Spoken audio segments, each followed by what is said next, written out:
नाम जपना शुरू कर दो, नया जन्म हो जाएगा। तुम्हारे नाम जपने मात्र से कोटि कोटि जन्मों के पाप नष्ट हो जाएंगे। ಏನಿದು ನಾಮಜಪ ಚಾಂಟಿಂಗ್? ನಾನು ಚಾಂಟಿಂಗ್ ನ ಶುರು ಮಾಡಿದ್ರೆ ಸ್ಮೋಕಿಂಗ್ ನ ಬಿಡ್ಬೇಕಾ, ಮಾಂಸ ಸೇವನೆ ಮಾಡೋದನ್ನ ಬಿಡ್ಬೇಕಾ, ಕುತ್ಕೊಂಡು ಯಾವ್ದಾದ್ರು ಆಸನದಲ್ಲಿ ಮಾಡ್ಬೇಕಾ, ಕಣ್ಮುಚ್ಚಿ ಮಾಡ್ಬೇಕಾ, ಕಣ್ ತೆಗೆದು ಮಾಡ್ಬೇಕಾ, ಯಾವ ಟೈಮಲ್ಲಿ ಮಾಡ್ಬೇಕು, ಹೇಗ್ ಮಾಡ್ಬೇಕು, ಕೌಂಟ್ ಮಾಡ್ದೇನೆ ಮಾಡ್ಬೋದಾ?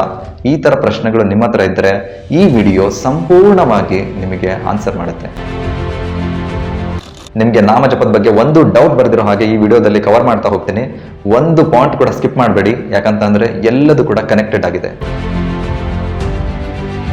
ಈ ಕಲಿಯುಗದಲ್ಲಿ ಯಾಕೆ ನಾಮಜಪಕ್ಕೆ ಮತ್ತೆ ನಾಮ ಸಂಕೀರ್ತನಕ್ಕೆ ಅಷ್ಟೊಂದು ಇಂಪಾರ್ಟೆನ್ಸ್ ಕೊಡ್ತಾರೆ ಅಂದ್ರೆ, ಕಲಿಯುಗದಲ್ಲಿ ನಾಮ ರೂಪದಲ್ಲಿ ಬರ್ತಾರೆ.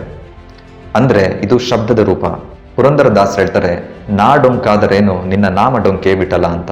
ಅಷ್ಟೇ ಅಲ್ಲ, ಶ್ರೀಕೃಷ್ಣ ಪರಮಾತ್ಮ ತನ್ನ ನಾಮದ ಬಗ್ಗೆ ಹೇಳ್ತಾರೆ, ನನ್ನ ನಾಮಕ್ಕಿಂತ ಗ್ರೇಟರ್ ಪವರ್ ಇಲ್ಲ, ನನ್ನ ನಾಮಕ್ಕಿಂತ ಗ್ರೇಟರ್ ನಾಲೆಡ್ಜ್ ಇಲ್ಲ, ನನ್ನ ನಾಮಕ್ಕಿಂತ ಗ್ರೇಟರ್ ಬ್ಯೂಟಿ ಇನ್ನೊಂದಿಲ್ಲ ಅಂತ. ಈ ನಾಮಜಪ ಮಾಡಿದ್ರೆ ಏನಾಗುತ್ತೆ? ಕಲಿ ಕಲ್ಮಶ ನಾಶನಂ, ಅಂದ್ರೆ ಕಾಮ, ಕ್ರೋಧ, ಲೋಭ, ಮೋಹ, ಮದ, ಮತ್ಸರ್ಯ, ಈ ಕೆಟ್ಟ ಕೊಳೆಗಳೇನಿದೆ ಅವು ಎಲ್ಲ ಕೂಡ ನಾಶವಾಗ್ತವೆ ಅಂತ ಶಾಸ್ತ್ರ ಹೇಳುತ್ತೆ. ಅಷ್ಟೇ ಅಲ್ಲ, ಮೈಂಡ್ ಕಂಟ್ರೋಲ್, ಮನಸ್ಸಿನ ನಿಗ್ರಹತೆ ಬೇಕು ಅನ್ನೋರು, ಮತ್ತೆ ಈ ಇಂದ್ರಿಯ ಆಟಗಳನ್ನ ನಿಲ್ಲಿಸಬೇಕು ಅನ್ನೋರು ಕೂಡ ನಾಮಜಪ ಮಾಡಬೇಕು.